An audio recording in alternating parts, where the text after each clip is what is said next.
Vous reconnaissez quelques années après avoir subi ces pressions de la part du président de la République. Est-ce que vous les condamnez aujourd'hui devant la représentation nationale? Et si François Hollande avait manipulé les rouages de l'État pour installer Delphine Ernotte à la tête de France Télévisions? C'est la bombe lâchée par Mediapart et confirmée à demi-mot par Olivier Schramek, alors président du CSA, lors d'une audition explosive à l'Assemblée nationale. Découvrez dans cette vidéo les révélations chocs et les accusations accablantes qui secouent encore le paysage audiovisuel français. Mais le jeudi 7 mars 2024, à l'Assemblée, dans le cadre d'une précédente commission, vous avez signalé que M. Hollande, président de la République à l'époque, avait commis ce qui peut s'apparenter à des pressions à votre égard pour déstabiliser ou en tout cas évacuer des candidatures concurrentes de Delphine Ernotte en 2015. Vous avez expliqué que ces pressions ont eu lieu, alors là vous avez rajouté en propos liminaire, lors d'un entretien téléphonique.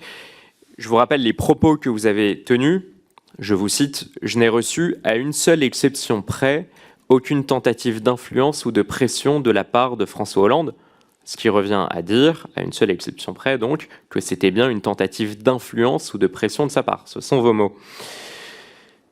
Très solennellement, Monsieur le Président, les Français, à l'époque, vous payaient pour faire preuve de la plus grande imperméabilité à l'égard de pressions politiques, notamment émanant de l'Élysée ou du gouvernement.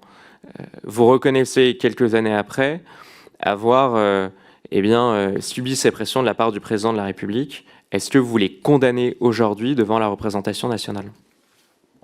Je croyais m'être expliqué très complètement sur cette question, au mot près, monsieur le rapporteur.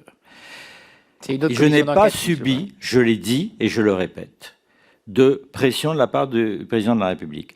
Comme j'étais interrogé sur les rapports que je pouvais avoir et qui avaient pu viser des personnalités de l'audiovisuel, j'ai mentionné cette communication téléphonique. Que le président de la République ait pu penser que ça pouvait exercer une influence sur ma détermination, je n'ai pas moi à en parler, mais il n'y a pas eu une perméabilité, pour reprendre votre terme, parce que précisément je suis resté totalement imperméable. Je n'ai rien dit, je n'ai rien répliqué. Je me suis contenté d'entendre ce que le président de la République me disait, et j'ai bien pris garde à ne pas le communiquer précisément au collège, parce que je ne voulais pas que ce soit un élément d'information dans le débat qui était le nôtre. Au surplus, je répète qu'il n'y avait aucune concordance des temps entre le processus de désignation et cet échange téléphonique. Et j'ajoute qu'il me semble, dans le respect de mon indépendance et de mon impartialité, comme dans celui du collège, tout à fait normal et naturel qu'il puisse y avoir des échanges entre le président d'une haute autorité administrative indépendante, le président de la République, le ministre de la Culture et bien entendu le Parlement et en particulier ses commissions des affaires culturelles. Je pense qu'il n'y a rien qui ne soit problématique dans les rapports que l'on peut entretenir avec les pouvoirs publics, précisément parce que je les considère comme des pouvoirs publics et non pas comme des pouvoirs politiques. Monsieur le Président, vous nous affirmez, en commission d'enquête, après avoir prêté serment devant la représentation nationale, je vous cite ce que vous venez de dire, « Je n'ai pas subi de pression en parlant de cette conversation téléphonique avec François Hollande, qui était président de la République de l'époque. Pourtant, je rappelle vos propos, et je les cite, que vous avez tenus devant une autre commission d'enquête à l'Assemblée nationale. Je vous cite. « Je n'ai reçu, à une seule exception près, aucune tentative d'influence ou de pression de la part de François Hollande. Je n'ai reçu, à une seule exception près, aucune tentative d'influence ou de pression de sa part. » Ce qui revient à dire que, à une exception, vous avez reçu une tentative d'influence ou de pression de la part de François Hollande. Pourquoi est-ce que vous nous affirmez sous serment que vous n'avez pas subi de pression, sachant qu'il y a quelques mois, devant la représentation nationale, vous avez avoué parfaitement l'inverse pour nommer Madame Ernotte? Je vais récuser à nouveau, monsieur le rapporteur, le terme avoué. Et j'ajoute que j'ai pu le considérer en effet comme une tentative d'influence, puisque le président de la République donnait son avis personnel sur des personnalités. Mais je répète que cette influence, pour être corroborée par les faits, devait comporter un lien direct avec le processus d'élection et de désignation, et que ce lien n'existait pas. Bon, je peux énoncer des propos devant une commission d'enquête et confronter à une polémique laquelle s'est déroulée pendant quelques mois à la suite de mes déclarations, préciser mes dires, c'est ce que je viens de faire aujourd'hui. Il n'y a nulle contradiction, il n'y a qu'une précision. Monsieur le Président, je cite strictement vos propos. Vous ne pouvez pas m'accuser de malhonnêteté. Vos propos, c'était « Je n'ai reçu à une seule exception près aucune tentative d'influence ou de pression de sa part ». Vous évoquez une seule exception, une exception donc de François Hollande, d'influence ou de pression de sa part. Je ne comprends pas pourquoi, sous serment, devant la représentation nationale, vous persistez à dire qu'il n'y a pas eu de pression ou d'influence de la part de François Hollande, parce que c'est prétendument l'inverse que vous avez clamé devant la représentation nationale il y a quelques mois. Donc à nouveau, je m'étonne de votre part d'une telle contradiction, mais les Français seront juges et je sens que plus j'insisterai sur ce point, moins j'obtiendrai de réponses. Madame Mariani Ducré, dans un article de Mediapart, qui est d'ailleurs l'un des seuls médias à avoir détaillé précisément les conditions de désignation, de nomination de Madame Ernotte en 2015, eh bien, Mediapart affirme que vous aviez voté d'abord pour Monsieur Fimelin, puis pour Pascal Joseph, puis ensuite que Monsieur Schrammeck vous aurait convaincu de voter pour Madame Ernotte, ce qui a fait basculer le vote, puisqu'il y avait une égalité stricte à l'avant-dernier tour, et c'est votre vote qui aurait fait basculer l'issue alors que vous n'aviez pas voté pour elle à l'avant-dernier tour. Est-ce que vous pourriez vous expliquer devant nous, s'il vous plaît ? Le secret des délibérations me semble s'imposer. Je ne peux guère aller plus loin, je pense, monsieur le rapporteur. Vous conviendrez que, à une telle question, une absence de réponse va me laisser et nous laisser et laisser l'ensemble des personnes qui nous écoutent sur leur faim. Et on est 10 ans après. Je pense que vous pouvez faire preuve de recul. Est-ce que vous pouvez nous confirmer que vous avez changé votre vote en dernier tour? Est-ce que ce que nous indique Mediapart, comme quoi monsieur Schrammeck vous aurez plus qu'indiqué ou incité à changer votre voix, est-ce que c'est exact? En tout cas, je pense que vous conviendrez qu'il y a eu une égalité dans l'avant-dernier tour et que votre voix a fait basculer en faveur de Madame Ernotte au dernier tour. J'aimerais simplement en connaître la raison et s'il y a eu d'éventuelles incitations qui vous ont poussé à changer votre vote en dernier tour. Monsieur le rapporteur, je ne crois pas avoir été interrogé par Mediapart et de toute façon, j'aurais répondu que le secret des délibérations s'imposait.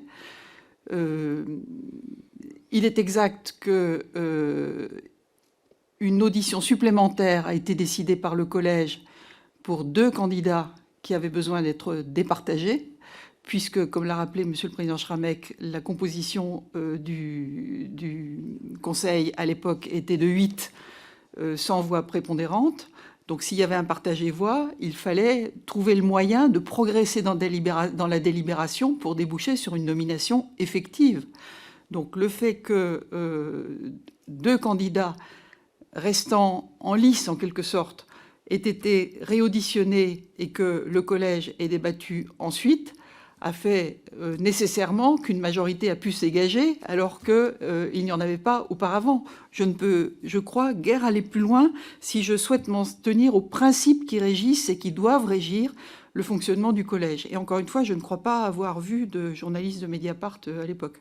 Toujours selon ces mêmes journalistes, et c'est étant donné que le processus de sélection était à huis clos et que ni les Français ni la représentation nationale n'avons eu accès à ce mode de désignation, ça me permet de vous poser des questions pour lesquelles j'espérais plus de réponses, en tout cas d'être un peu plus loquace.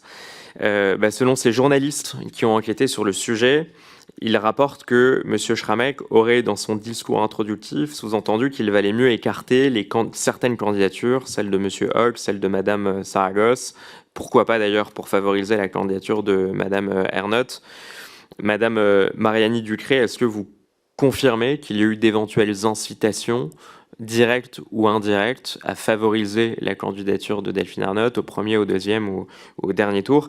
Et autre question, parce que ça a aussi été largement débattu, est-ce que le vice-président du Conseil d'État de l'époque, M. Jean-Marc Sauvé, est intervenu d'une quelconque façon, directement ou indirectement, pour donner son avis? Je ne parlerai pas de pression, forcément, mais simplement pour conseiller la candidature de Mme Ernotte.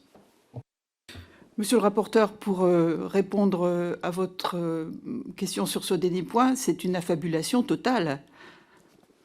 Si vous pouvez un peu plus détailler, pardon, mais ça fait 2-3 questions que je vous pose et vous apportez quand même des réponses de quelques mots seulement. Si vous pouvez nous les détailler un peu plus, s'il vous plaît. Monsieur le rapporteur, Monsieur le Président, Mesdames, Messieurs les députés, je ne peux pas dire qu'une intervention a eu lieu alors qu'elle n'a pas eu lieu. Monsieur le rapporteur, comme je l'ai dit à Monsieur Caron hier, c'est pas parce que les réponses de nos personnes désignées ne vous satisfont pas que ce ne sont pas les réponses que les personnes que nous étudions vous font. Donc vous posez des questions, vous faites des réponses. Si elles ne vous conviennent pas, elles ne vous conviennent pas, mais c'est des réponses. Voilà. Par ailleurs, vous mentionnez beaucoup de propos issus d'articles de presse, de certains médias ou de réseaux sociaux. Bon, de médias, bon, en l'occurrence de médias, de journalistes. Madame vient de les nier, ou en tout cas de dire que c'est des allégations. Voilà, c'est la réponse. Je pense qu'on peut avancer. Est-ce que vous avez une dernière question, monsieur le rapporteur? Une toute dernière question. Et je vous invite vraiment à ne pas me faire les mêmes réponses que vous avez pu faire au début, c'est-à-dire ça ne nous concerne plus, nous ne sommes plus en poste, donc on ne peut plus donner de regard. Quand on voit les promesses que Mme Ernotte avait pu faire pour que vous la désigniez en 2015, celle de mettre en place une comptabilité analytique, celle de rajeunir l'audience de France Télévisions, celle d'accélérer la transformation numérique, celle de favoriser le dialogue social et un climat social apaisé. Je pense que sur ces 4 promesses majeures qu'elle a pu faire, qui ont justifié, même si vous ne nous l'avez pas dit, mais ça figure dans votre rapport, qui ont justifié sa nomination, qui 10 ans après se révèlent être des échecs. Pour ceux que je vous explique, elle les a pour certains reconnus hier. Est-ce que, à la lumière de ces échecs, 10 ans après, vous considérez que si vous étiez en poste à l'Arcom aujourd'hui, vous n'auriez pas renouvelé Delphine Ernotte pour un 3e mandat? Quel est votre avis personnel? Je pense qu'avec votre spécialité, votre compétence, votre expertise, ça peut éclairer nombre de Français. Et s'il vous plaît, ne vous réfugiez pas derrière l'argument de « nous ne sommes plus en place, on ne peut pas donner notre avis ». Monsieur le rapporteur, on ne va pas supplier les personnes qu'on auditionne, on ne les incite pas non plus à répondre d'une manière ou d'une autre.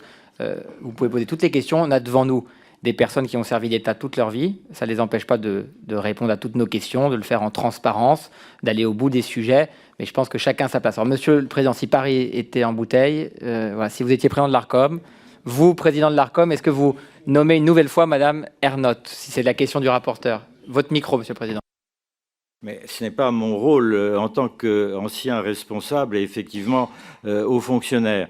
Puisque vous souhaitez projeter mon regard en avant, et j'ai entendu les réponses de Mme Ernotte sur les différentes critiques dont vous vous êtes fait l'écho, y compris en commençant par la comptabilité analytique d'exploitation hier, il en a été longuement débattu. Je vous dirais seulement que si je projette mon regard vers la période qui a suivi mon mandat, je noterai que Mme Ernotte a été réélue 2 fois par 2 collèges différents sous la présidence de 2 présidents différents. Voilà les faits tels qu'ils s'imposent à mon esprit. Mais je n'ai pas à me prononcer en leur lieu. Merci, Monsieur le Président, Mesdames les conseillères, Madame... Dites ce que vous en pensez en commentaire. Si vous avez aimé la vidéo, n'hésitez pas à liker et à vous abonner à la chaîne pour soutenir notre travail.